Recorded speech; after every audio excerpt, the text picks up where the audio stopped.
დავბრუნდით სტუდიაში სტუმართან ერთად შემოგვიერთდა ჩოტიკო კალანდაძე რეჟისორი მოგესალმებით. დავიწყოთ საუბარი ძვირფასი ცოლით, ეს არის ერთ-ერთი კინოფლიქსი, რომელშიც კახი კავსაძე მონაწილეობს. მის შესახებ რა გვიამბო, საიდან წამოვიდა იდეა და როგორც ვიცი, თვალსაჩინოდან გამომდინარეც ეს არ არის ფილმი მხოლოდ კახი კავსაძეზე. არა, კახი კავსაძეზე საერთოდ არ არის, კახი კავსაძე უბრალოდ გენიალურად თამაშობს. მხატვრული ფილმია. ესე იგი ეს თემატიკა არის, როგორ იცით, არ ვეხებით ქართულ კინოში რაღაც თემებს, რატომღაც არ ვიცი. ესე იგი, თქვათ, მამაკაცებს ბევრი საყვარელი შეიძლება ყავდეს, ცუდია ეს რასაკვირველია, მაგრამ მაინც ცოლი ყველაზე არ არის საუბარი, მაგრამ ძალიან ბევრს ცოლი მაინც უფრო მათთვის ცოლი უფრო ძვირფასია და უფრო მეც ნიშნავს.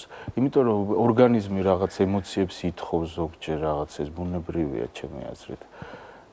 მაგრამ ცოლთან როდესაც ცხოვრობ თქვა 50 წელი, ხო? ის ადამიანი შენთვის უფრო ძვირფასია და უფრო ბევრს ნიშნავს, ვიდრე წამიერი ვნება. წამიერი ვნება არის როგორც არის საჭმელი, რაღაც გემრიელი რაღაცა. ნუ ესაც ცუდია რასაკვირველია, მაგრამ ნუ ხდება ესეთი რაღაც, ეს ხდება და ამ პრობლემას შევეხე.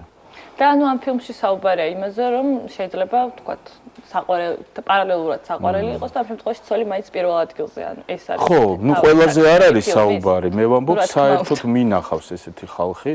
ამ შემთხვევაში ფილმი რას მოგვითხრობს? აი ამას, ამ თემაზეა. ოღონდ ეს არის ჩემებურად გაკეთებული, განზოგადოებულია პორტრეტებით, განწყობით არის გაკეთებული და შექმნილი აი ეს ისტორია.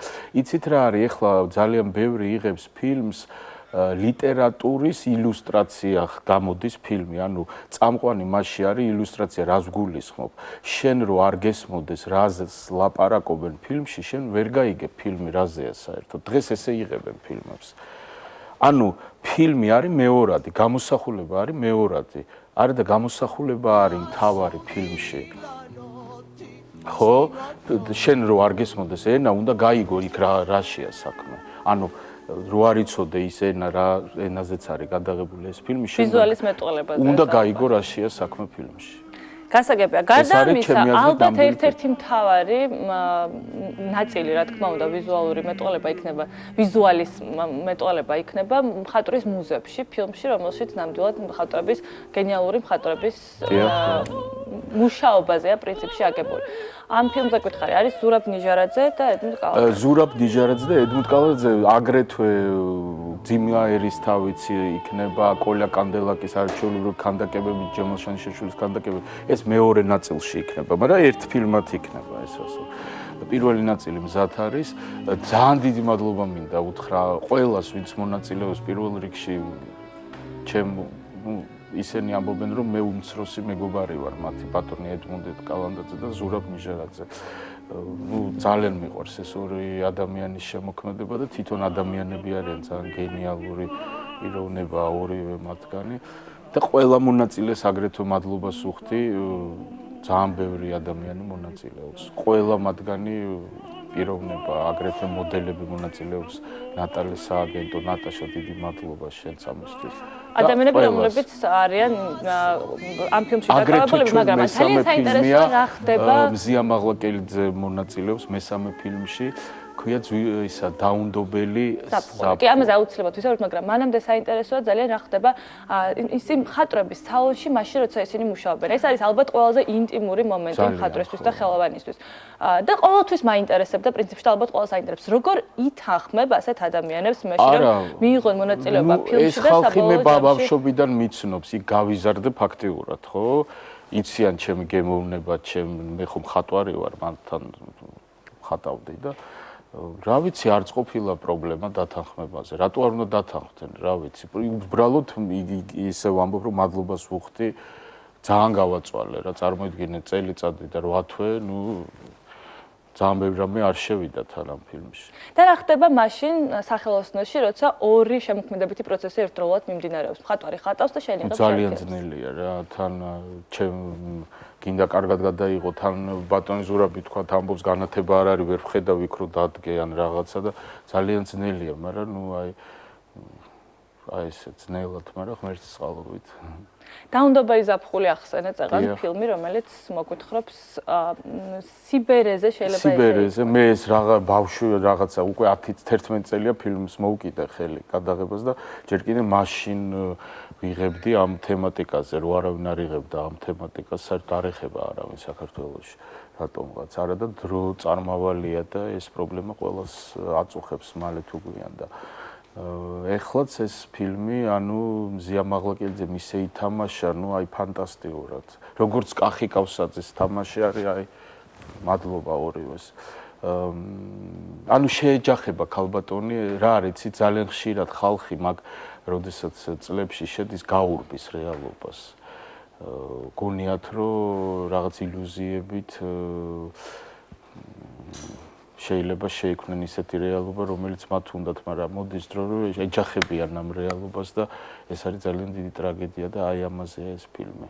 ესაც განზოგადებულად პორტრეტებით, პლასტიკით, მუსიკასთან შერწყმული, რომ თქვა ჩინელმაც გაიგოს, ქართველმაც და ყველა ადამიანმა. შენ ძალიან ბევრი თქვენ ძალიან ბევრი ვარსკვლავი გყავთ გადაღებული საბოლოო ჯამში ქართველი ვარსკვლავი, მაგრამ არა მხოლოდ ქართველი. ფანი არდანის სტუმრობის დროს იმუშავეთ მათთან ერთად. მგონი რომ ეს დეტალი პრინციპში უცნობი უნდა იყოს. ხო, ეს ახლა გავაკეთე ეს პატარა ფილმი და ქალბატონ ანის დათო ვაშაძეა კინოცენტრში გაუგზავნის ეს ამ ფილმს რომ ნახოს.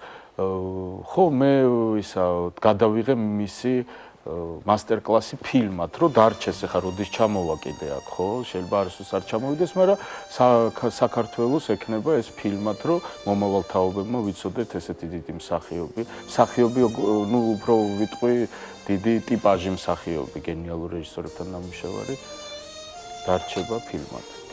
და რამდენჯერმე ახსენე უკვე და აღნიშნეთ, რომ კადრით თხრობა არის მთავარი ფილმებში. და დიდი დოზით არის სიშიშვლე და პრინციპში შეიძლება ითქვას რომ საზოგადოება ამ მიმართულებითაც იცნობს ნამუშევრებს რომ არის თამამი კადრები და თამამი სცენები. ამ შემთხვევაში რამდენად არის ამ ფილმებში იგივე აქცენტები და რატომ არის კადრით თხრობისთვის და ვიზუალურად კარგად მეტყველებისთვის თქვენი აზრით თქვენთვის ასე აუცილებელი და ეს ერთ-ერთი კომპონენტია, არა ერთადერთი. პორტრეტია ჩემთვის ძალიან მთავარი. შინაგანი სამყარო, რაშუაში ეს სიშიშვლე რო ამბობენ უკვე აღარ შემილია, მაგრამ იცით რა შესაქმე?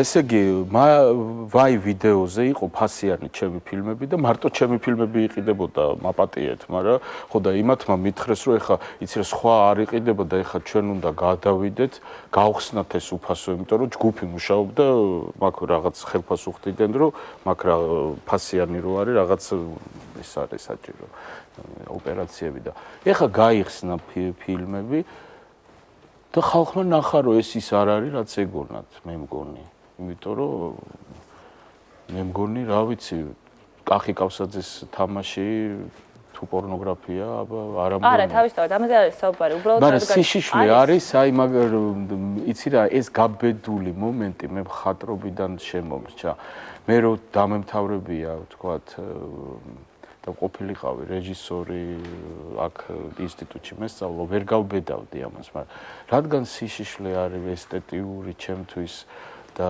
ეს მომენტი ამ მომენტმა გადამაწყვეტინა ამის პაზოლინს კი არ ვედრები მაგრამ პაზოლინის ფილმებში იგივე ვისკონტისთან გიბილბაგოვში არის ეს მომენტები მაგრამ ეს ხო არ არის ეროტიკა ეროტიკა ხალხნო არის მხოლოდ ის ფილმი სადაც მხოლოდ ეროტიკაა და მეტი არაფერი თორე ეხლა არ მიწყინოს მართლა დიდი ბოდიში ვიღაც ბიჭისთვის რომელიც ვაშკაცდება იმისთვის შედევრი სალო პაზოლინის და პორნოგრაფია ერთი და იგივეა ხო და ბევრ პორნო არხზე არის აკრეფილი სალო როგორც პორნო მაგრამ ეს ხო შედევრია რა ანუ სიშიშვლე გააჩნია ის სიშიშვლე როგორ არის გამოყენებული და რა არის ეს საერთოდ გასაგებია. დიდი მადლობა. და ძალიან საინტერესო ალბათ ისევ ინტერნეტ საიტებზე შეუძლიათ მაყურებელს ნახოს ეს ახალი ფილმები, ხო?